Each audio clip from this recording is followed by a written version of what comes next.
je le traite comme un sujet de dissertation, c'est-à-dire je vais l'aborder vraiment sous des angles très diversifiés, raison pour laquelle ce serait intéressant que vous ayez le plan. Je vais vous l'indiquer au fur et à mesure. De toute façon, ce plan que j'ai structuré vraiment comme un plan classique de dissertation, 3 parties, 3 sous-parties, enfin, hyper classique. Je suis partie de textes qui ne sont pas forcément des textes d'emblée de philosophie, puisque je suis partie de 2 sonnets des regrets de Du Bellay, qui évoquent le rapport au voyage et au fait de passer ou de ne pas passer des frontières. Donc, je vais vous proposer en introduction d'abord de vous lire un des sonnets de Du Bellay, qui est le sonnet numéro 29 des regrets, composé en 1558, enfin publié par Du Bellay en 1558. Je vous le lis. Je hais plus que la mort un jeune casanier qui ne sort jamais hors, sinon au jour de fête, et craignant plus le jour qu'une sauvage bête, se fait en sa maison lui-même prisonnier. Mais je ne puis aimer un vieillard voyager, qui court de ça, de là, et jamais ne s'arrête. Ainsi des pieds moins légers que légers de la tête, ne séjourne jamais non plus qu'un messager. L'un, sans se travailler, en sûreté demeure. L'autre, qui n'a repos jusqu'à temps qu'il meure, traverse jour et nuit 1000 lieues dangereux. L'un passe riche et sot, heureusement sa vie. L'autre, plus souffreteux qu'un pauvre qui mendie, s'acquiert, en voyageant, un savoir malheureux. On a là une proposition qui, moi, m'a interpellée, c'est qu'il condamne ici Du Bellay l'individu casanier, dans un premier temps, qui ne sortirait jamais de son foyer ou des limites de son village, qui serait prisonnier de sa maison, ainsi que dit le texte. Mais il condamne également le vieillard instable, qui court de ça, de là, qui traverse, qui franchit des frontières de manière un peu frénétique, sans jamais connaître de repos. Il y en a un qui ne passe jamais la frontière ou de frontières, et il y en a un autre qui en passe trop. L'un pêche par un désir excessif de sécurité, d'où cette phrase « l'un sans se travailler en sûreté demeure », donc il a besoin de sûreté, de sécurité, il ne se travaille pas, mais il est en sécurité, alors que l'autre pêche par témérité, par prise de risque un peu inutile. Je cite encore « l'autre qui n'a repos jusqu'à temps qu'il meure, traverse nuit et jour 1000 lieues dangereux ». Donc il y en a un qui est en sécurité, l'autre qui est confronté à un péril permanent. L'un ne passe jamais de frontières, l'autre ne cesse d'en passer. Alors la question c'est, pourquoi passer des frontières? Avec ce revers, bien sûr, c'est pourquoi ne pas en passer, puisque à cette question, les 2 hommes ont répondu de manière tout à fait différente. Lorsque le casanier se pose cette question, pourquoi passer des frontières, il faut l'entendre au sens de « à quoi bon? Ça ne sert à rien. Pourquoi ?» Ça peut avoir cette thématique-là, le pourquoi d'incompréhension. Mais pourquoi? Ça ne sert à rien. Le « à quoi bon ?» passer la frontière, puisque on l'a érigée, cette frontière. C'est nous qui l'avons voulu, cette frontière. À quoi bon passer ce qu'on a voulu fabriquer? Si nous l'avons voulu, cette frontière, il est absurde de vouloir la passer. Si les frontières, les murs de nos maisons par exemple, les remparts de nos villes, ou les frontières étatiques ont été créées par les hommes, n'est-ce pas précisément pour leur apporter la protection et la sécurité auxquelles ils aspirent, et auquel est attaché le casanier dont je vous parlais? Il se refuserait à passer les frontières tant la démarche lui paraîtrait absurde. Le vieillard, en revanche, qui a passé sa vie à voyager et donc à franchir en permanence les frontières, trouverait que rester en sa maison, c'est la pire des punitions. Pourtant, et c'est ça qui m'a intéressé, le narrateur, peut-être Du Bellay se cache derrière ce narrateur, n'apprécie ni l'un ni l'autre, ni le vieillard, ni le casanier. Le casanier, on nous dit qu'il est riche. C'est vrai, il est riche. On peut imaginer qu'il est peut-être propriétaire de son chez-lui, de ses biens, mais il est sot. Pour ce qui concerne le vieillard est peut-être plus heureux mais il est souffreteux, il s'est tellement confronté au danger qu'il est malade, et son savoir, dit la fin du texte, est un savoir malheureux. Je me suis demandé ce que ça pouvait être que ce savoir malheureux. Leur motivation semble à tous les deux absolument irréconciliable, et pourtant, il ne faut ni l'un ni l'autre, nous dit Du Bellay. Alors on va essayer de problématiser un petit peu, de voir quels sont les problèmes qui se cachent derrière cette opposition. Donc le premier paradoxe, c'est pourquoi avoir créé des frontières, si c'est pour les passer ensuite? Le passage des frontières est-il forcément excessif, de l'ordre de la frénésie, un peu comme le cas de ce vieillard qui ne cesse de les passer, sorte d'errance sans limite? Ou peut-il, ce passage des frontières, être le moyen de se trouver, de comprendre quel est le lieu où l'on veut s'ancrer? Ne trouve-t-on pas, parfois, plus de sécurité en partant de chez soi qu'en y restant? Et pour grandir, est-ce qu'un homme n'a pas besoin de quitter le confort des limites et des frontières que chérissait le jeune casanier pour s'affronter à l'inconnu, comme le fait le vieillard, qui finalement, s'il est devenu vieillard et pas jeune, c'est parce qu'il a connu la richesse, l'enrichissement des années. Il s'est frotté au monde, à l'expérience. C'est ce qui fait de lui un vieil homme, peut-être un vieux sage, d'une certaine manière. Et paradoxalement, est-ce que ce savoir malheureux que connaît le vieillard n'est pas la découverte du caractère dépassé, je joue un peu sur les mots là, hein, passage de frontières, frontières dépassées, est-ce que ça n'est pas la découverte du caractère dépassé des frontières? Alors je vais vous proposer un plan, je ne sais pas s'il va apparaître au tableau. Donc dans un premier moment, je me questionnerai sur l'approche un peu du sens absurde du sujet. Est-ce qu'il pourrait sembler absurde de passer des frontières?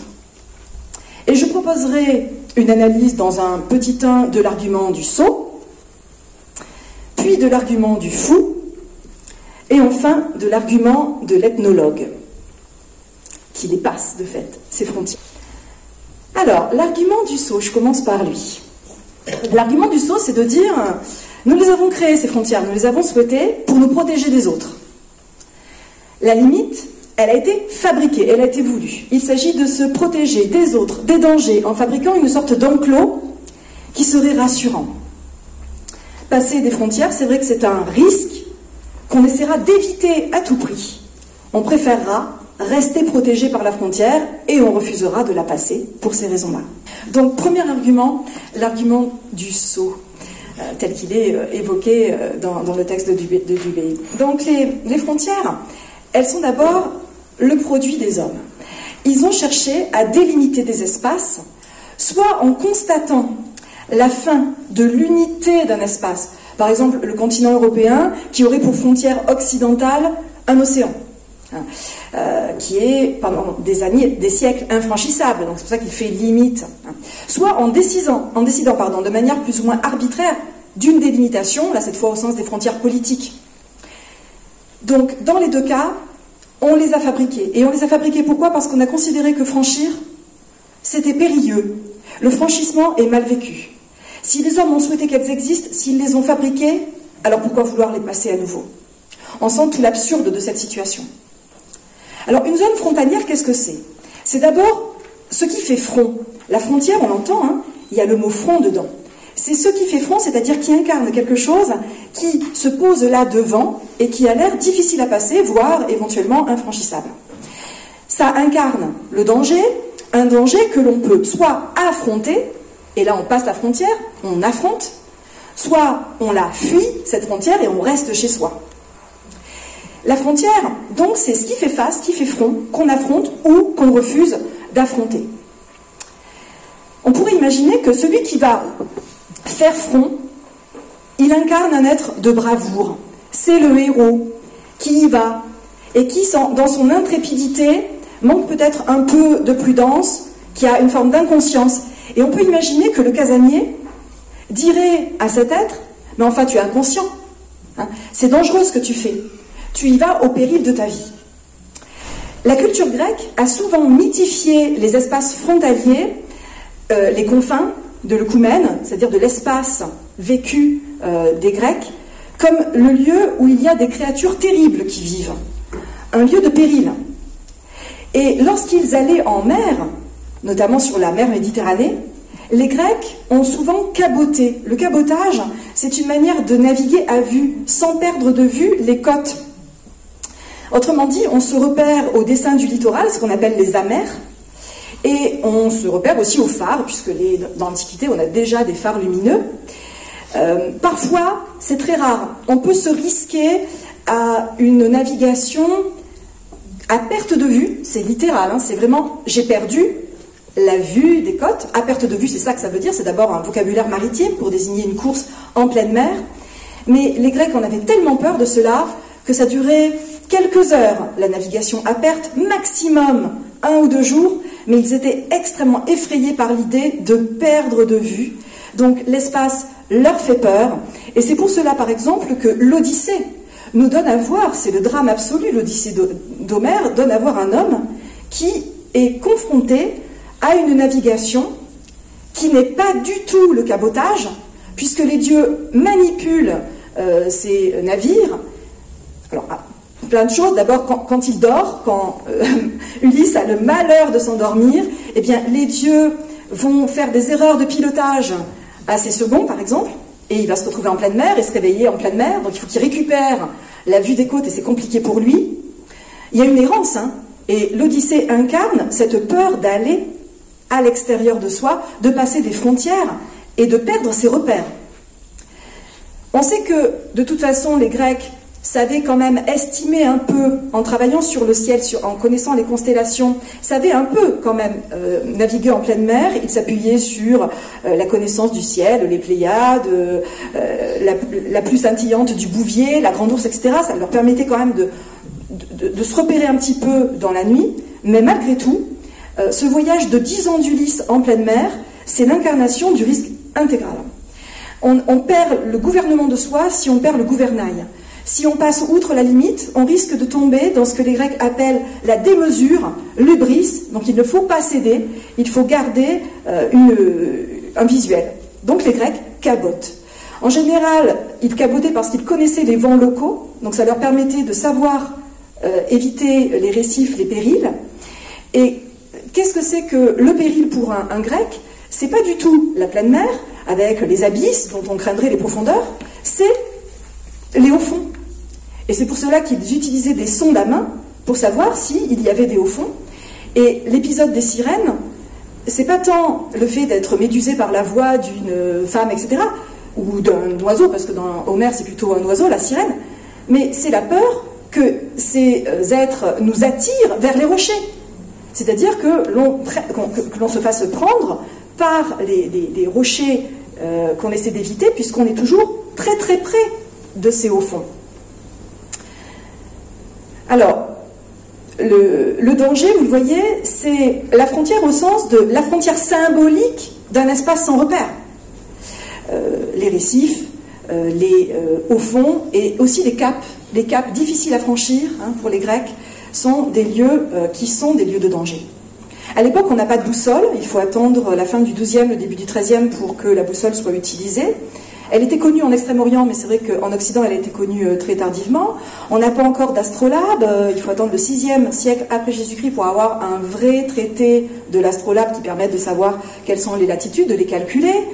On n'a pas de carte nautique. Il a fallu attendre, là aussi, le XIIIe siècle pour avoir de vraies cartes nautiques très pertinentes sur lesquelles s'appuyer. Donc, passer les frontières naturelles et notamment maritimes, enfin symboliquement, puisqu'on a vu que ce n'est pas des frontières physiques, mais des frontières psychologiques, c'était toujours vécu comme périlleux. Donc, si on est inconscient, il faut soit développer des éléments techniques pour s'affronter à cette difficulté, et l'invention de la caravelle a permis d'envisager pour la première fois la circumnavigation, c'est-à-dire de faire le tour du monde vraiment et de prendre la haute mer, mais tant qu'on n'avait pas ces moyens techniques, eh bien, on ne s'y risquait pas. Même chose pour les lignes de crête en montagne, qui sont des fronts, cette fois, très visibles, la falaise par exemple.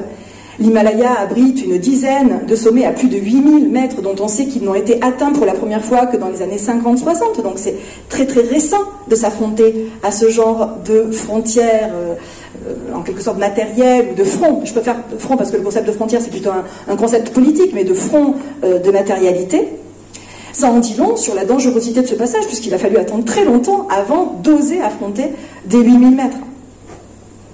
Et s'il n'y a pas de front physique, mais qu'il y a des frontières politiques, là aussi, la frontière politique, elle peut être considérée comme périlleuse. Je voudrais évoquer la manière dont les latins ont fabriqué des limes, le limes, L-I-M-E-S, qui est la limite, vous entendez le mot limite, je parle trop vite, qui est l'affrontement de quelque chose qui est plutôt politique, qui va être un tracé politique. Alors je vous avais mis dans le document un tracé des limes, donc avec les fortifications qui s'y trouvent, donc vous les retrouverez physiquement. Ça dit quelque chose de la crainte de l'autre peuple. Pourquoi je fabrique ces limites frontalières? Parce que j'ai peur du barbare, j'ai peur de terres qui sont habitées par des gens qui menacent mon sol. Quelque chose d'assez moderne dans cette représentation. Donc on pourrait penser bien sûr à des murs qui ont été fabriqués par Hadrien, le mur d'Hadrien qui est très très célèbre, le mur d'Antonin également. En tout cas, à chaque fois, vous le voyez, il s'agit de se protéger de quelque chose. Se protéger d'un danger, danger maritime, de quelque chose comme un danger physique, voilà c'est trop haut, c'est trop loin, l'Himalaya, ou d'une altérité qui nous fait peur. Qu'elle soit un front naturel, de type fluvial par exemple, ou un désert, ou une montagne. Et les Romains d'ailleurs utilisaient les trois pour délimiter les espaces. Ou qu'elle soit dessinée par l'homme et donc politique, elle mérite ce nom de frontière parce qu'elle permet de se protéger des autres. Des bornes, des fossés, des murs, des forts, des postes de garde, des marches. Les hommes ont fabriqué tout cela. Elle a le mérite donc de produire un enclos qui soit rassurant. Du Bellay, cependant, nous dit, cet homme qui est casanier et qui a fabriqué ça, il est rongé par la peur. Il a peur des autres hommes. Et c'est quand même compliqué, lorsqu'on est un homme, d'avoir si peur de ses propres congénères. Je cite encore le texte. Craignant plus le jour qu'une bête sauvage, se fait en sa maison lui-même prisonnier. Il a fabriqué sa propre prison, cet homme. Il s'est enfermé tout seul. La frontière est pensée ici comme défensive. Elle permet de s'isoler d'indésirables qui seraient des agresseurs. Je me défends de la présence des autres. Et donc, il évoque la richesse de cet homme, parce que cet homme s'est enfermé et à l'intérieur de son enclos, il s'est enrichi. Il a développé quelque chose à l'intérieur. C'est un homme riche, dit le texte. L'un passe riche et sot. Heureusement, sa vie. Alors, il a une richesse, mais il est stupide. Ce casanier, c'est l'heureux propriétaire de son bien, il le préserve de tout vol, on pourrait imaginer qu'il a peur qu'on dégrade son chez lui, et donc il va se calfeutrer, peut-être qu'il mettra une alarme à la maison, qu'il mettra propriété privée devant chez lui pour pas qu'on y entre, et là vous avez tout le développement de la propriété privée, bien sûr, qui est en jeu. Alors maintenant, analysons le deuxième argument, qui est l'argument de l'autre, le fou. L'homme que décrit donc d'autre part du Bellay, c'est ce vieillard qui est lui savant et qui a passé de nombreuses frontières dans sa vie. Il en a passé des frontières. J'avais donné comme sujet passer des frontières et je tiens à ce pluriel de frontières puisque l'idée c'est pas d'en passer une fois, mais d'en passer plein. Et c'est le cas de ce personnage. Le pluriel de la notion évoque la multiplication des franchissements. C'est quelqu'un qui adore franchir et qui est dans le franchissement permanent. Les frontières demeurent bien sûr ce qui nous sépare d'un danger, mais lui, le danger, il aime l'affronter. Il aime parce qu'il est téméraire. Ce vieil homme est téméraire. C'est un homme qui affronte. Je cite, « Il traverse nuit et jour 1000 lieues dangereux ». Si bien que dans son esprit, il est plutôt jeune, parce qu'il affronte danger, alors que le jeune était un vieillard dans l'âme, en quelque sorte, dans la mesure où il restait chez lui, il s'enfermait, il se confinait volontairement. Donc, répondre à la question « Pourquoi passer les frontières ?» Peut-être que le vieillard dirait « Pourquoi pas ? Je sens en moi une énergie, je sens en moi un désir de les passer. » Donc ça peut paraître absurde le « pourquoi pas ?» et c'est pourtant la réponse de ce vieillard. La question que pose, enfin, l'affirmation, finalement, c'est pas une question de Du Bellay, c'est que cet homme est fou. Il est léger de la tête. L'expression de Du Bellay, c'est léger de la tête. Il fuit toujours. Pourquoi est-il léger de la tête? Parce que il ne séjourne jamais longtemps nulle part. Il n'a pas de chez lui. Il n'arrive pas à s'ancrer, à s'enraciner quelque part. Ainsi, dit-il, des pieds moins légers que légers de la tête ne séjourne jamais non plus qu'un messager. Il est comme Hermès volant toujours. C'est un messager. Il est dans un entre-deux permanent. C'est le franchissement compulsif qui est décrit ici. Le vieillard paraît dans sa démarche absurde parce que ce franchissement permanent est vain. Tu t'arrêtes jamais, jamais tu ne te poses, jamais tu n'appartiens à un espace. Il risque sa vie d'ailleurs à chaque instant.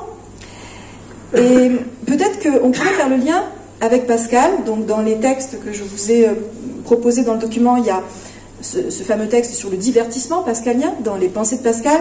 Je trouve qu'il y a vraiment un lien entre la démarche de ce vieillard qui court après sa vie, qui fuit la mort en prenant des risques inconsidérés, comme lorsqu'on fait par exemple un sport très très dangereux, ou à chaque, je sais pas, par exemple faire du ski hors piste et se dire qu'à chaque faute de quart on risque son existence. Eh bien ce vieillard il est un peu fou parce qu'il risque sa vie à chaque instant, mais c'est sa manière à lui de fuir la mort, de ne pas l'affronter.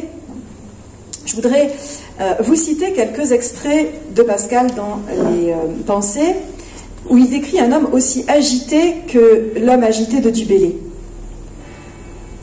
Quand je m'y suis mis quelquefois à considérer les diverses agitations des hommes et les périls et les peines où ils s'exposent dans la cour, dans la guerre, d'où naissent tant de querelles, de passions, d'entreprises hardies et souvent mauvaises, etc., j'ai dit souvent que tout le malheur des hommes vient d'une seule chose, qui est de ne savoir pas demeurer en repos dans une chambre.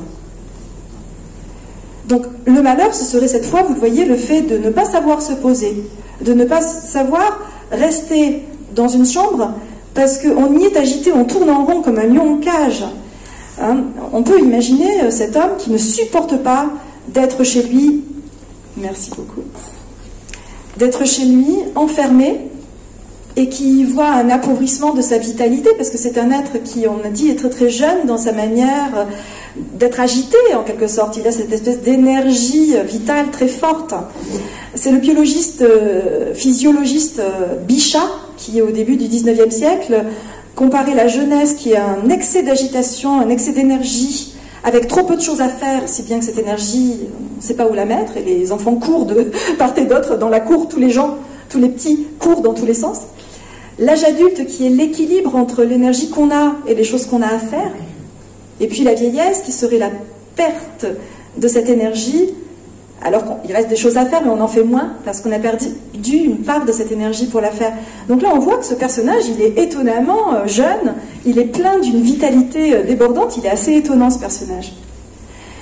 Chez Pascal, c'est donc dans la danse, la chasse, la vie à la cour, dans la vie mondaine, dans la quête de pouvoir, qu'on se détourne de ce sort inéluctable de la finitude, de la mort. On peut imaginer qu'avec Du Bellay, ça pourrait être voyager sans jamais se poser. Ça pourrait être un des aspects du divertissement, l'art de se détourner, diverteor, divertir, ça veut dire ça veut dire se détourner de ce qu'on ne veut pas voir, en l'occurrence de sa finitude. Cet homme, ce vieillard, il est près de la mort, et c'est pour cela qu'il ne peut pas se poser, parce qu'il a très très peur du repos éternel, donc il dit, bah non, je ne me repose pas, tant que je vis, je cours partout, par monts et par vaux. On voit qu'il y a donc là une raison de voyager, mais cette motivation est vaine, pourrait dire Pascal. Pourquoi? Parce qu'on ne peut pas fuir sa condition d'homme. On mourra un jour, il faut après tout l'accepter, il ne faut pas avoir peur du repos et de l'ancrage, dit Du Bellay. Dès lors, à quoi bon passer des frontières si de toute façon tu n'y trouveras aucun apaisement, tu seras dans une course effrénée et il faudra bien un jour accepter ta condition. Raison pour laquelle ce savoir est un savoir malheureux. Le savoir de ce vieillard est un savoir malheureux parce que jamais il n'a réussi à s'apaiser. Il est toujours dans une fuite effrénée. Pourquoi continuer de vouloir passer des frontières si l'on ne peut pas s'échapper de soi-même, de sa propre condition? Et est-ce qu'on ne risque pas d'y perdre ce qui nous constitue, à savoir notre propre humanité? J'en arrive à un troisième point de ce grand 1, c'est que cette fois, je vais essayer de montrer que les frontières et les limites, au sens large, elles permettent de nous définir en tant qu'hommes. Si bien que vouloir les passer outre en permanence, c'est refuser sa condition humaine. On a besoin de comprendre ce qu'est être homme, et être homme, c'est aussi être limité, fondamentalement, c'est accepter sa part de front, sa part de limitation intrinsèque. On a dit que les frontières, ça délimitait des espaces. Et si je regarde mon propre corps, je sais que mon corps, il a sa frontière.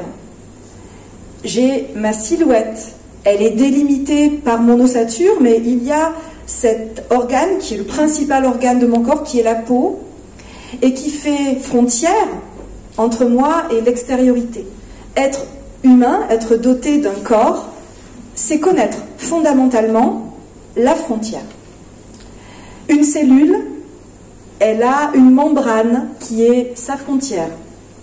Elle a son noyau, son cytoplasme, et puis elle a sa petite membrane. Mais cette membrane qui permet de définir sa forme, la définit donc. Définir, c'est poser les éléments frontaliers. Définir, ça veut dire ça. C'est délimiter, poser la frontière de quelque chose. Lorsqu'on veut définir une réalité, on est obligé d'utiliser des éléments de frontière, de délimitation. Si on veut donc comprendre ce qu'est l'être humain, on doit accepter qu'il y ait des frontières corporelles, peut-être même des frontières mentales, c'est-à-dire que nous soyons travaillés par des limites en tant que nous sommes déjà travaillés nous-mêmes par des limites. Or, ce qu'on sait à propos des cellules, par exemple, c'est qu'une cellule, elle n'a pas que pour fonction la nutrition, la reproduction, etc. Elle a aussi une capacité d'interaction avec l'extériorité. Donc la frontière, c'est quelque chose qui à la fois délimite, mais aussi permet l'interaction avec l'extérieur. Et donc, entre deux cellules, par exemple, il y a des zones de frontières où ça communique, où une information peut passer d'une cellule à une autre. Et moi, avec ma peau, eh bien ma peau, elle interagit avec l'atmosphère, avec l'air. Elle reçoit des informations, mon œil reçoit des informations, c'est-à-dire que ce n'est pas parce qu'on est délimité qu'on est clos. Donc sans doute faut-il accepter cette part de nous. Nous ne pouvons pas toujours être dans le franchissement. La frontière est quelque chose qui nous constitue. Et s'il n'est pas facile de passer certaines frontières physiques, peut-être faut-il d'abord les accepter, ces frontières. Accepter que nous soyons limités par certains de nos aspects. La psychanalyse, par exemple, ou la philosophie, nous montre qu'il est malaisé de résister à certaines de nos frontières, par exemple, ce qui nous a construit mentalement, l'influence de nos ascendants, du discours qu'on a reçu, de ce qui nous précède.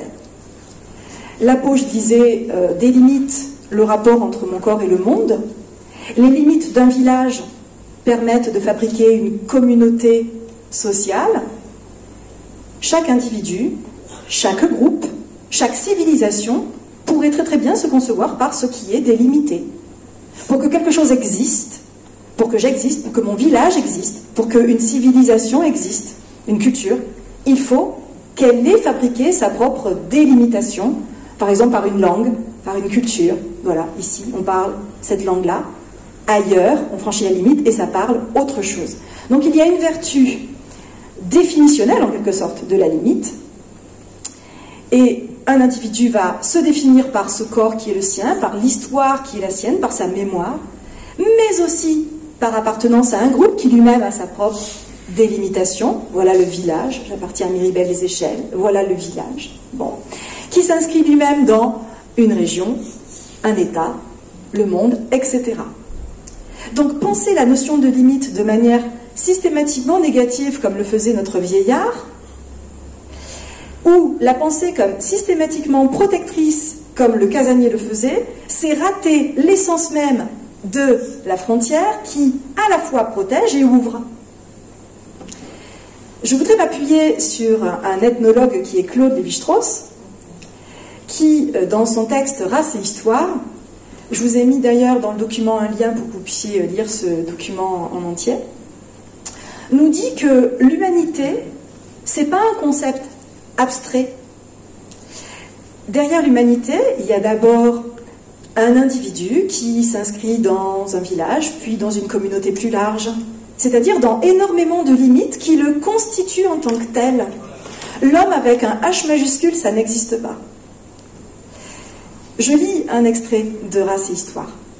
L'homme ne réalise pas sa nature dans une humanité abstraite, mais dans des cultures traditionnelles, où les changements les plus révolutionnaires laissent subsister des pans entiers et s'expliquent eux-mêmes en fonction d'une situation strictement définie dans le temps et dans l'espace.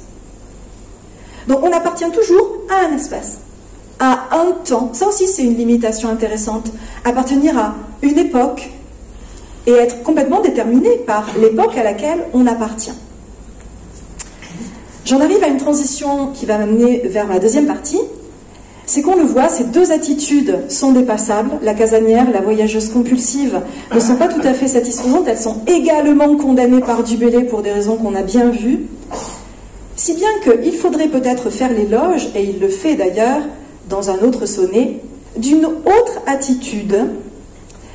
Ce sonnet, tout le monde le connaît, c'est « Heureux qui comme Ulysse ». Je me permets peut-être de le relire pour tout le monde, parce qu'il est tellement beau. C'est le sonnet 31 des regrets. Heureux qui, comme Ulysse, a fait un beau voyage, ou comme Cétuila qui conquit la toison, et puis est retourné, plein d'usage et raison, vivre entre ses parents, le reste de son âge. Quand reverrai-je, hélas, de mon petit village fumé, la cheminée, et en quelle saison reverrai-je le clos de ma pauvre maison, qui m'est une province et beaucoup d'avantages. Plus me plaît le séjour qu'ont bâti mes aïeux que les palais romains, le front audacieux. Plus que le marbre dur me plaît l'ardoise fine. Plus mon Loire gaulois que le Tibre latin. Plus mon petit Liré que le mont Palatin. Et plus que l'air marin, la douceur angevine. Alors, ce poème, bien sûr, qu'on a tous appris à l'école, il dit quelque chose de très fort par rapport au voyage et au retour chez soi. Il n'y a pas d'incompatibilité entre le fait de passer des frontières et de revenir aussi chez soi, et revenir chez soi, c'est-à-dire faire des va-et-vient entre le dedans et le dehors. Ça sera cette proposition que je vais aborder dans le grand 2, donc de mon propos, c'est qu'on va voir qu'il y a peut-être de nobles et fécondes raisons de passer les frontières, et qu'elles n'empêchent pas d'envisager de revenir chez soi plus riche qu'on est parti. Au lieu de considérer que passer des frontières, c'est l'art des fous, comme le vieillard tout à l'heure qui est passé de manière, c'est vrai, un peu frénétique, on va montrer qu'il y a, dans le passage des frontières, un autre aspect qui se joue. Un gain de sécurité, paradoxal, un gain de liberté. Les frontières ne sont pas des murs infranchissables. Et même les murs, d'ailleurs, pourraient être percés de portes et de fenêtres. Les gated communities, c'est lieux où des gens habitent et s'enferment pour être protégés des autres quartiers, ou les fortifications qui sont censées nous protéger d'une altérité très redoutée, n'empêchent pas que dans la gated communities, il y a un portail qui s'ouvre. Il existe des portes, il existe des ouvertures, des postes frontières, qui sont le long des frontières des lieux de transit, des lieux de passage, des lieux de circulation. Donc arrêtons de penser la frontière comme un front. La frontière est un lieu d'ouverture. Ça circule à l'endroit des frontières.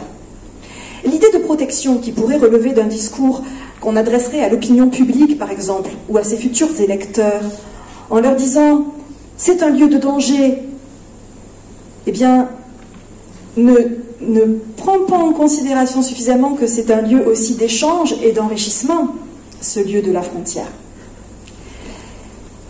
Le géographe Serge Weber montre que pour faire accepter politiquement la fabrication de nouveaux murs à des frontières, et il y en a de plus en plus, des murs aux frontières. Dans le document, je vous avais mis une carte où on voit les murs existants, les murs physiques fabriqués pour se protéger des autres. Eh bien, ce géographe, Serge Weber, explique que lorsqu'on veut présenter la fabrication de nouveaux murs aux frontières, on le fait en présentant un danger. On affirme qu'il faut se protéger du danger. Et les discours alarmistes sur ce qu'il appelle la sécurisation, enfin ce qu'on appelle vulgairement la sécurisation des frontières, par exemple aux États-Unis, ou en Océanie, en Australie, etc., ou même en Europe, restent d'après lui des constructions mentales. Parce qu'une frontière, ça n'est pas quelque chose qui est menacé. Une frontière n'est pas menacée par des hommes qui voudraient passer la frontière. Un passage individuel de frontière n'est jamais un danger. Et il dit que l'insécurité à la frontière, c'est lorsqu'il y a une invasion. Là, il y a un danger. Invasion barbare, invasion militaire. Mais quelqu'un qui veut passer une frontière, ne consiste pas dans quelqu'un qui menace d'emblée le pays où il va. Et il dit que, au fond, lorsqu'il y a beaucoup de gens qui arrivent à une frontière et qui voudraient y entrer, ça n'est pas pour menacer le pays, c'est pour y entrer. Ça veut dire que ce pays va bien, que ce pays est séduisant et qu'il donne de vraies perspectives de vie aux gens qui voudraient passer cette frontière. De même, réfute-t-il l'idée d'étanchéité des murs qu'on fabriquerait. C'est un discours, par exemple, qu'on entend beaucoup chez Trump, etc., avec la ligne sur le Mexique, hein, ce qu'on appelle la barriérisation du monde. Il nous dit, ce géographe, que la barriérisation, elle n'est jamais étanche. Que quand on promet l'étanchéité à des futurs électeurs, on leur fabrique un fantasme, c'est complètement irréaliste. Il y a très très peu d'étanchéité. Et il évoque bien sûr le cas entre les deux Corées, c'est vrai que c'est assez étanche, mais même là, c'est pas absolument étanche. Même à ce niveau de barrière qu'on voudrait étanche, il y a des éléments quand même de porosité relative. La frontière donc reste quand même un lieu d'ouverture, de rencontre. D'abord parce qu'elle met bord à bord. La frontière, c'est deux espaces qui sont collés l'un à l'autre. Elle met bord à bord des individus, des peuples, des États, qui vont du coup pouvoir se côtoyer vraiment au sens littéral d'être côte à côte.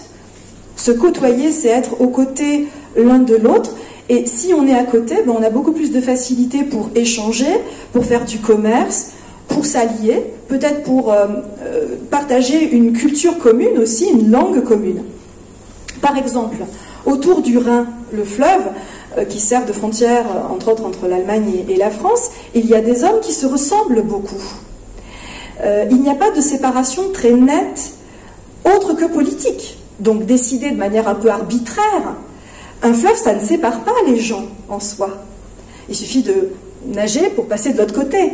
Si on décide de délimiter cet espace, c'est pour des raisons politiques, la preuve en est le caractère assez similaire des réalités qui sont de part et d'autre. Il n'y a pas, par exemple, de limite climatique de part et d'autre du Rhin. Il n'y a pas de limite topographique nette.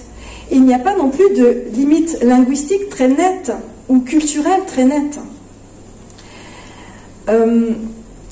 Pareil pour les Pyrénées, il y a des Basques du côté espagnol et des Basques du côté français, ou des Catalans, hein, de part et d'autre, qui partagent une langue, qui partagent une culture. La frontière, c'est aussi cette dimension. Pour le dire autrement, une frontière, cela se passe. Une frontière, cela produit, propose du passage. Alors ça peut réguler, bien évidemment, ce passage. Ça permet de passer. Je me demande même si ça ne laisse pas passer. Si on pourrait dire qu'il y a dans la frontière un laisser-passer. Ce qui pourrait être un premier argument très pragmatique. Pourquoi passer des frontières? Parce qu'il y en a et qu'elles laissent passer. Qu'il y a des postes frontières où on laisse passer les gens. C'est un peu contre-intuitif, mais c'est vrai que c'est un des aspects intéressants des frontières. Dans son éloge des frontières, Régis Debray a cherché à opposer les murs et les frontières. Il cherche à analyser cette opposition. Alors je vous ai dit qu'elle n'était pas évidente, cette opposition, parce qu'on peut toujours dans un mur ouvrir une fenêtre et ouvrir une porte. Mais il a essayé d'opposer ces deux concepts. Pourquoi? Parce qu'il disait qu'une frontière, ça se franchissait plus facilement qu'un mur. Et c'est la raison pour laquelle on ne se satisfait pas des seules frontières, on fabrique des murs aujourd'hui, pour empêcher le franchissement des frontières.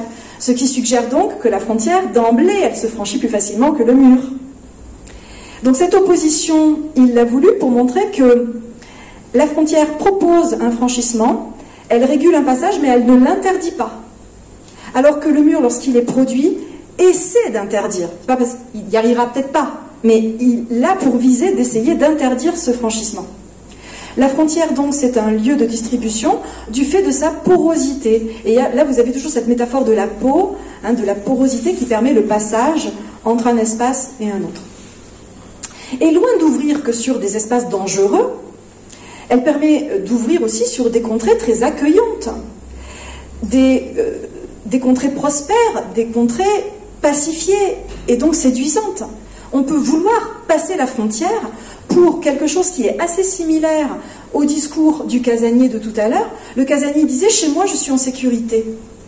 Eh bien, imaginons maintenant quelqu'un qui dit « chez moi, je ne suis pas en sécurité » et qui, pour les mêmes raisons que le casanier, veut passer la frontière pour enfin être quelque part en sécurité. Donc on peut très très bien franchir la frontière en ayant exactement en tête le même désir que celui du casanier. Être en sécurité, tranquille quelque part chez soi. Parce que chez soi, on n'est pas tranquille et on est en danger. Donc on choisirait de passer la frontière pour fuir un espace insatisfaisant, un espace dangereux. C'est la promesse de sécurité ici qui est retrouvée de l'autre côté. Les motivations, vous le voyez, sont assez similaires à celles du casanier.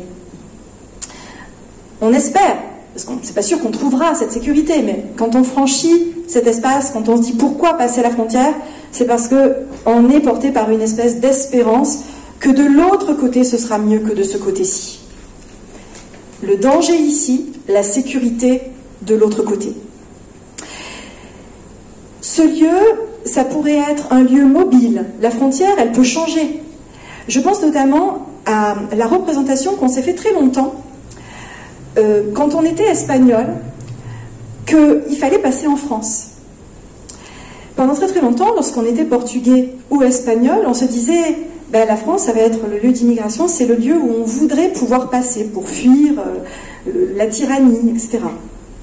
Mais cette frontière, elle s'est déplacée. C'est ce qu'on appelle un gradient aussi. Le gradient de développement a changé. Et donc, il s'est déplacé à un moment donné à Gibraltar. Donc, il fallait passer Gibraltar. C'est encore un des espaces que beaucoup de peuples veulent franchir pour entrer en Europe. Et il semble maintenant qu'il se soit déplacé sous le Maroc, dans le Sahara. Déjà, le franchissement, comme si le gradient symbolique, la zone frontalière qu'il faut passer symboliquement, était mouvante en fonction, bien sûr, des espaces, de leur statut politique, de leur état aussi. Est-ce qu'il y a la guerre à tel endroit? Et on voit que ce ne sont pas les mêmes frontières qui vont être désirables. Il y a une espèce de mobilité des frontières mentales, parce que là, on n'est pas dans quelque chose de purement objectif, on est dans quelque chose d'assez subjectif. Ça, c'était l'argument de la sécurité. Je viens de chercher, c'était le petit homme de mon grand 2, c'est je vais franchir la frontière parce que je cherche une sécurité et c'est pas chez moi que je vais la trouver. Est-ce qu'on ne pourrait pas envisager maintenant que l'argument ce soit plutôt la liberté? Ce que je cherche, ça n'est pas la sécurité, ce que je cherche, c'est d'abord de la liberté et c'est pour ça que j'ai besoin de franchir la frontière. Ça sera l'objet de mon deuxième point. Je vous le disais, il y a une ambiguïté dans la notion de frontière, une ambivalence, parce qu'elle est à la fois fermeture, clôture, repli, repliement, mais elle est aussi espace d'ouverture, d'échange, si bien qu'elle est le symbole même de cette ouverture aussi. L'enjeu des frontières, c'est de gagner en liberté. Il y a une petite île au Japon qui s'appelle Dejima, D-E-J-I-M-A. Les Japonais disent Deshima, donc ça peut s'écrire aussi S-H à la place du J, Deshima ou Dejima, d'accord, qui est au large de Nagasaki. et qui était un petit espace. Donc dans le document que je vous ai préparé, il y a la photo, enfin des cartes de cet espace et des photos de cet espace, qui était un espace où on tolérait des Occidentaux.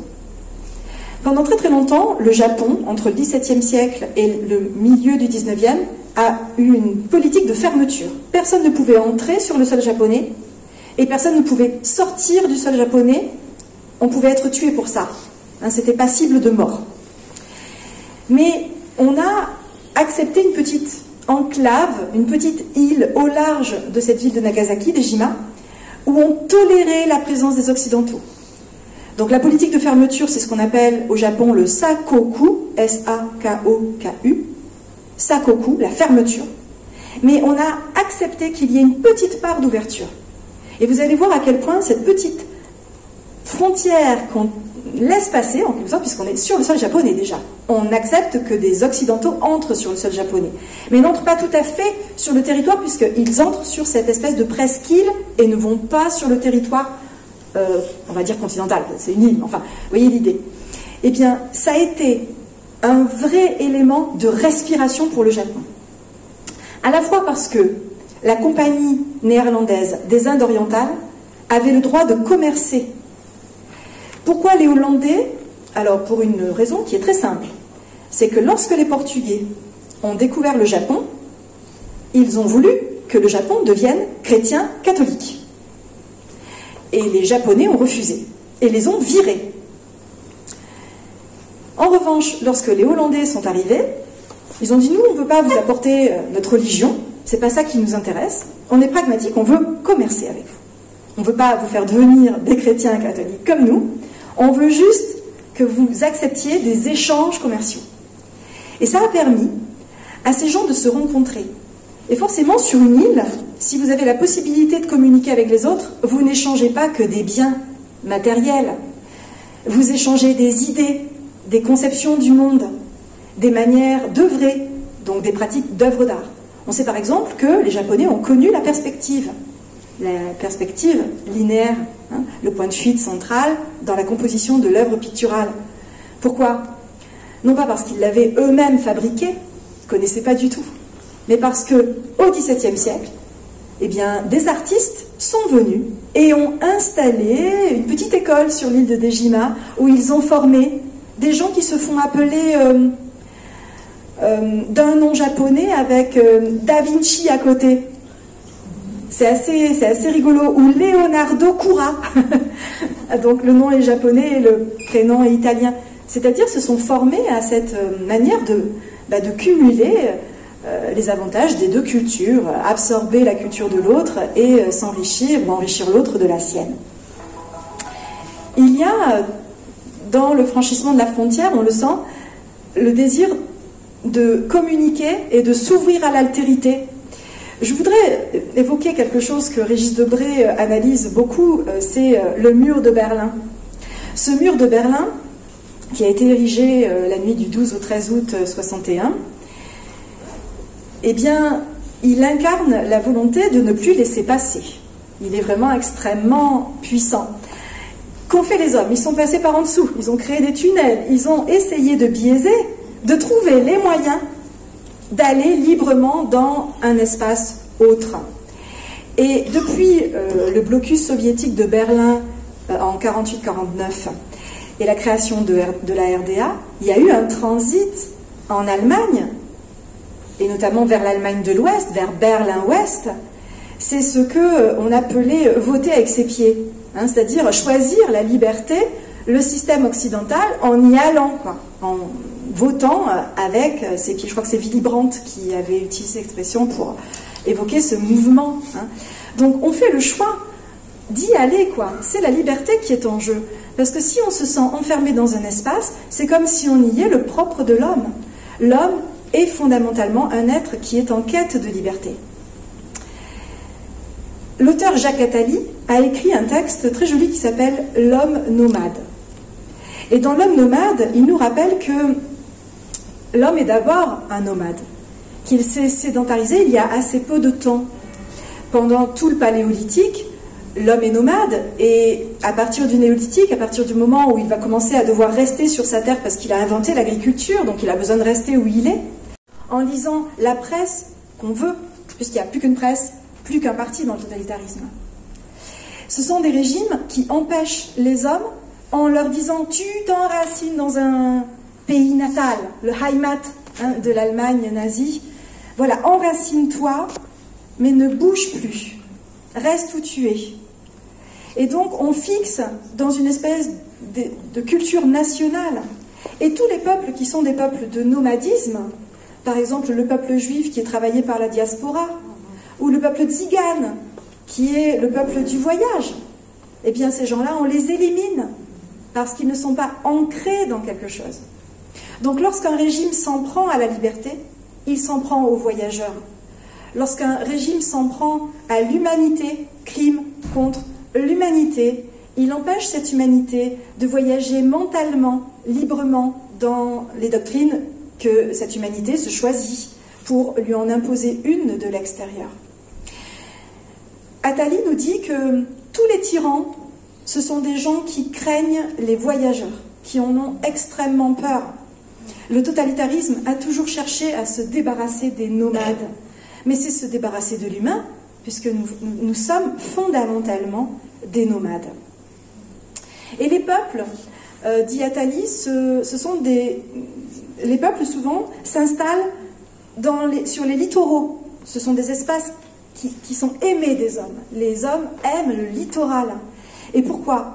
Parce que c'est un lieu ouvert, le littoral. Ils aiment les villes qui ont des ports, qui ont des fleuves qui passent. Avec mon conjoint, souvent on se dit « Ah, tiens, il manque un fleuve à cette ville. » C'est une remarque, on se fait « Ça ne respire pas. Il faudrait un fleuve qui traverse cette ville. » Comme si le port ou le fleuve donnait une respiration. Je cite Attali qui dit « Les grands ports réalisent cette cohérence pragmatique entre marché, le marché est, le marché au sens économique, voyage et liberté. » Voilà, un port, ça permet de produire la cohérence pragmatique entre le désir de commercer, le marché, le voyage et la liberté.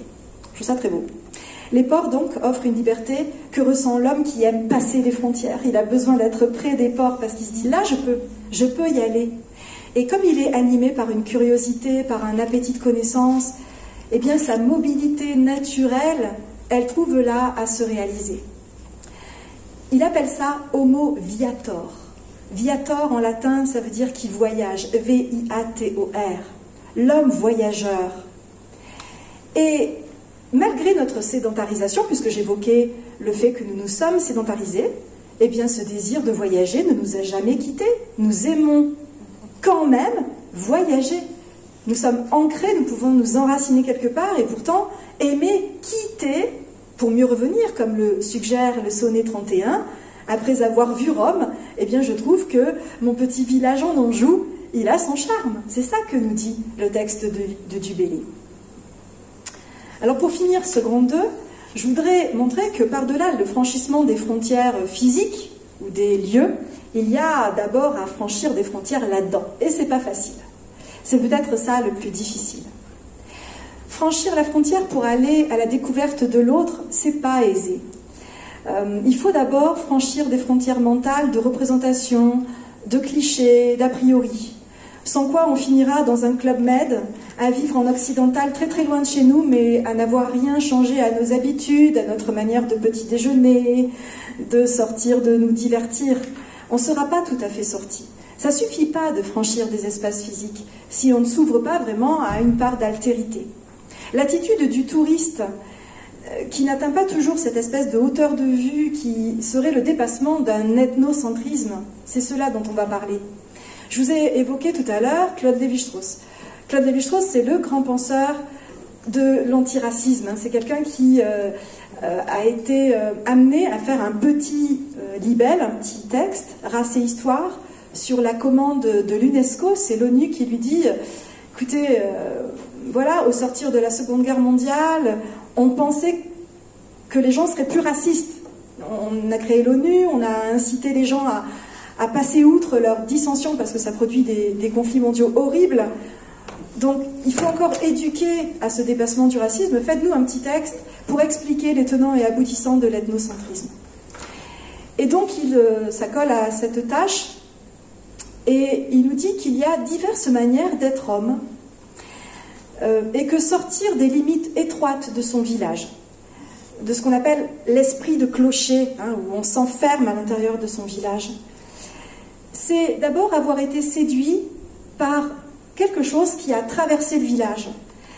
On pourrait penser à toute cette littérature de Jean Giono, où dans des petits villages, il y a le colporteur qui arrive et qui traverse les villages au fur et à mesure et qui apporte toujours des objets qu'on ne connaît pas, des livres, et qui nous sort de cette clôture du village.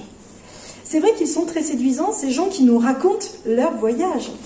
Hein, Eric, la première chose que je t'ai demandé, alors, c'était bien la Guyane. Donc, et oui, parce que moi je ne connais pas la Guyane, donc j'ai besoin qu'on m'en parle, et j'ai besoin que ça me sorte de mon espace mental. Donc s'ouvrir à cette diversité se fait par des biais. On peut quitter son pays, quitter son continent, mais aussi faire de la philosophie comme on le fait aujourd'hui, c'est-à-dire essayer de se déplacer mentalement par rapport à des clichés, par rapport à des représentations. Et donc, ce que dit Claude Lévi-Strauss, c'est qu'il y a une espèce d'orgueil, il appelle ça la fatuité, être F-A-T, la fatuité. Il y a un orgueil, une fatuité de l'homme blanc, dit-il. L'occidental, lorsqu'il part à l'étranger, il arrive avec un peu son attitude de colon, en fait. Il vient en colonisateur, avec sa représentation de sa propre supériorité. Il vient apporter la bonne parole, la civilisation, etc. Et Claude Lévi-Strauss est quelqu'un qui est parti au Brésil, qui a étudié les Tupinambas, des cultures du Mato Grosso, enfin qui est allé voir et qui s'est immergé dans cette culture autre, sans plaquer son occidentalisme naturel, en quelque sorte, en s'oubliant un peu lui-même. Il faut s'oublier, peut-être, oublier un peu d'où on vient, pour ne pas être surplombant, pour ne pas avoir cet orgueil dominant, et pour accepter, non pas d'enseigner, mais d'apprendre de ces gens qui ont tant à nous apprendre. Et donc passer la frontière, c'est déjà dépasser ce fond d'orgueil et d'ethnocentrisme qui nous colle à la peau. C'est pas évident, hein. C'est pas évident parce que pendant des siècles, on a considéré qu'il y avait des sociétés primitives, c'était le terme qu'on utilisait, ou des sociétés enfants, et que les sociétés adultes, elles venaient apporter la bonne parole aux sociétés enfants. Comme s'il y avait des stades de développement, et donc Lévi-Strauss ne cesse de s'attaquer à ce discours, en montrant que passer la frontière, ça n'est pas confronter des stades de développement différents, c'est comprendre par exemple que, oui, en Occident, on a bien développé toute la dimension scientifique et technique, mais qu'on n'a pas évolué d'un chouïa au niveau moral, qu'on connaît mal la nature, qu'on a beaucoup à apprendre de ces peuples qu'on méprise, parce qu'eux savent ce qu'est une plante, eux savent ce qu'est un venin, eux connaissent les animaux et ne les méprisent pas. C'est-à-dire que chacun a à apprendre l'un de l'autre. On pourrait se dire, total relativisme? Ça pourrait être ça, hein, l'aboutissement. Chacun apprend à l'autre et il n'y a pas d'universel, il n'y a que du relativisme. Dans mon troisième axe d'analyse, je me suis posé cette question. Est-ce que c'est ça, le savoir malheureux de celui qui a beaucoup bougé dans sa vie, qui a passé sa vie à passer des frontières? Le strict relativisme. Il n'y a pas de loi universelle. Les lois des uns sont contredites par les lois des autres. Pascal, toujours lui, disait vérité en deçà des Pyrénées, erreur au-delà des Pyrénées, c'est-à-dire qu'une loi change. Ici, on te lapide pour avoir fait ceci, par exemple, avoir été adultère, et puis de l'autre côté de la frontière, on te dit « t'es une sacrée gonzesse hein ?» Bah dis donc, une vraie fille, une vraie femme libre qui ose. C'est-à-dire que on est confronté là à une difficulté qui est, est-ce que tout se vaut? Est-ce qu'on peut entrer dans ce strict relativisme? Est-ce que, parce que d'un côté on pense ceci et de l'autre cela, les hommes sont incapables de se comprendre et de vraiment communiquer, de vraiment partager? Quand bien même de rares ethnologues dont Lévi-Strauss font cet effort, qu'en est-il de l'effort des autres? parce qu'on n'est pas tous des ethnologues à la Claude Lévi-Strauss. Hein, on a nos comportements aussi, de refus, de rejet. Est-ce la frontière qui est en cause? Faut-il dépasser la frontière ou la passer? Ou est-ce que c'est la frontière qui est totalement dépassée? Passer la frontière, ça peut consister dans la recherche non pas de l'autre, de l'altérité, il mange différent, il vit différent, mais la recherche du même. Je voyage et je rencontre des hommes comme moi. Je réalise que par-delà nos petites différences de communauté, d'habitude, de tradition, de langue, c'est de l'humain que j'ai face à moi. Cette proposition qui consiste donc à passer outre nos différences et à aller chercher quelque chose de l'ordre de l'humain, ce serait de dire qu'en voyageant, j'accepte de sortir de l'idée que n'est humain que ce que je connais depuis toujours, que n'est humain que ce que je connais depuis que je suis née. Et voici ce que Claude Lévi-Strauss dit. L'humanité, depuis toujours, cesse aux frontières de la tribu, du groupe linguistique, parfois même du village. Donc il nous dit que, qu'est-ce qu'on appelle humain? C'est ce qui nous ressemble. Et pendant très très longtemps, on a considéré qu'au-delà de mon village, ce n'était pas des êtres humains. Ou qu'au-delà d'un certain espace, par exemple, au-delà de l'Atlantique, ce n'était pas des êtres humains. On se demandait même s'ils avaient une âme, tellement ils n'étaient pas humains. Et Lévi-Strauss, dans ce même opuscule, donc, s'attaque au racisme. Mais si on est amené à quitter son village, à franchir ses barrières, notamment la barrière linguistique en essayant de communiquer avec l'autre, ou la barrière culturelle, eh bien on va peut-être transformer l'idée que l'on se faisait de son humanité. Un certain Diogène, un vieux philosophe qui vivait en Turquie, au nord de la Turquie, à Sinope, en mer Noire, est parti pour Athènes un jour. Il a franchi quelques frontières et il est allé à Athènes. Son exil, c'est le signe de sa liberté. Qui s'exile, qui va où il veut, est libre. Il avait le sentiment, Diogène, que quand on est toujours dans la même cité, on manque beaucoup de choses. Parce qu'on croit que l'humanité s'arrête aux frontières de sa cité. Et donc il a voyagé.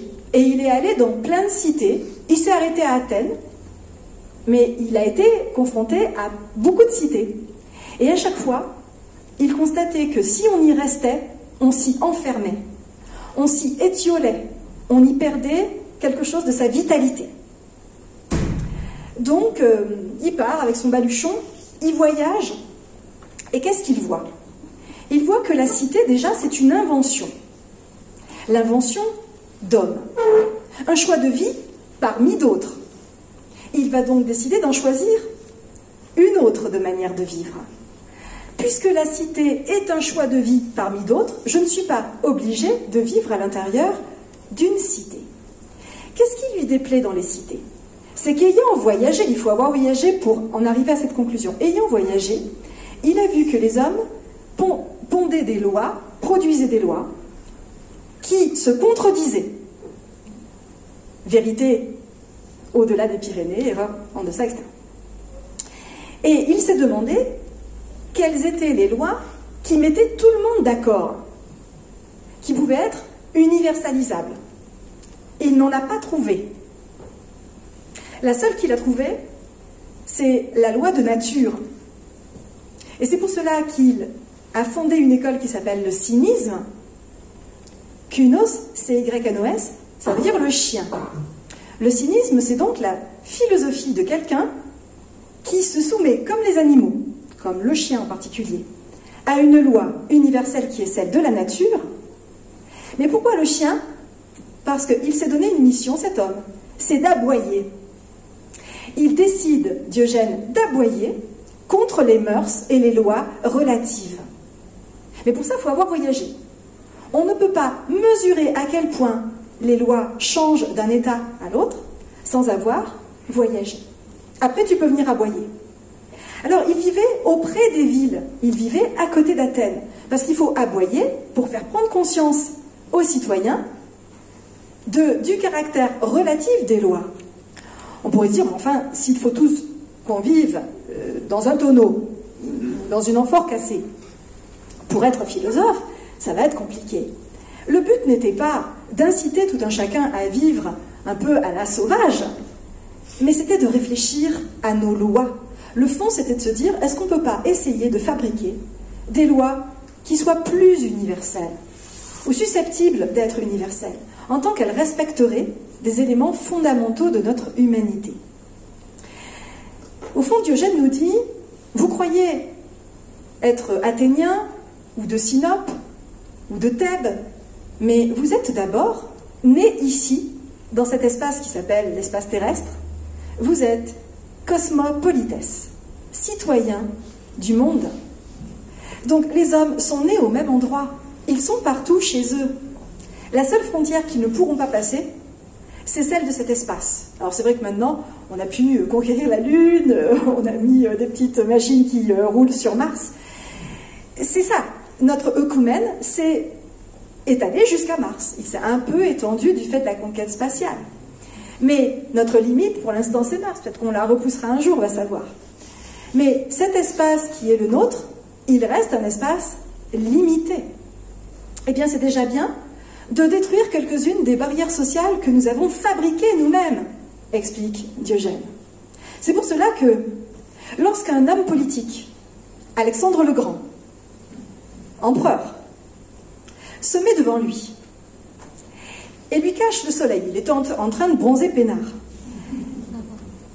Il lui dit, ôte-toi de mon soleil. Le mont soleil, c'est intéressant parce que ça dit, moi je ne suis propriétaire de rien.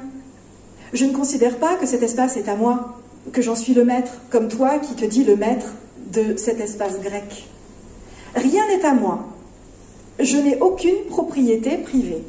Mais par contre, je jouis de la nature. Le soleil, il est à tout le monde. Ça me fait penser à la marche du sel de Gandhi. Le sel, est-il aux Anglais? Ou peut-on marcher jusqu'à la mer, ramasser un peu de sel en disant « Ne taxe pas le sel, toi l'Anglais ». Le sel, il est à tout le monde. Et c'est une action simple hein, que d'affirmer que la chose est à tout le monde. Beaucoup d'enjeux sont des enjeux de possession des espaces. On peut même sectionner, c'est fait, la mer, le pôle Nord, en des espaces, en se disputant des territoires, en disant « je veux que la frontière, elle soit là, parce que comme ça, j'ai les ressources qui sont sous le sol. Hein » On voit bien que la question, c'est de possession d'espace, c'est ça l'enjeu. Eh bien, Diogène ne possède rien. Il avait une petite cuillère. Un jour, il a vu un enfant croquer dans une pomme, alors il a jeté la cuillère en disant « mais je suis con d'avoir une cuillère, j'ai pas besoin pour manger d'avoir une cuillère. On peut croquer dans la pomme. » C'était un des rares biens qu'il possédait encore. Alors c'est vrai que, quoique difficile, ce cheminement existe. On ne sera pas tous des Diogènes, bien évidemment, mais est-ce que ça n'est pas forcer l'unité? Parce qu'on a l'impression qu'il faudrait être no border. Vous savez qu'il existe un mouvement, à l'heure actuelle, qui défend la disparition des frontières. Ce que j'avais appelé dans ma partie « dépasser les frontières ». Peu de philosophes considèrent qu'il faut aller jusque-là. Le discours des no border est un discours limitatif, lui aussi, d'une autre forme de limite. C'est ce que Martine, tu me disais, hein, avoir travaillé, et je trouve qu'en effet c'est très pertinent de montrer que entre le patron de Tesla qui nous dit qu'il est libertarien et qu'il n'y a pas de limite, et son alliance avec un certain homme politique qui veut mettre des murs de partout, eh bien, il y a quelque chose qui est conjoint. C'est vrai, c'est intéressant ça. Donc si on force l'unité en disant on est tous les mêmes êtres, il n'y a pas de limite, brisons les frontières, on va oublier ce que nous avait expliqué Lévi-Strauss, c'est que pour être un être humain, il faut être un être humain concret et naître quelque part. Et au fond, qu'il y ait des frontières, c'est pas ça le problème. À partir du moment où on a la liberté de les franchir. La frontière en quoi est-elle problématique? Si on laisse un droit un droit de passer la frontière. Je m'appuierai sur un auteur qui est Emmanuel Kant. Kant, en effet, montre que pour concevoir l'achèvement du politique, ce qu'il appelle l'achèvement du politique, il faudrait créer une société des nations.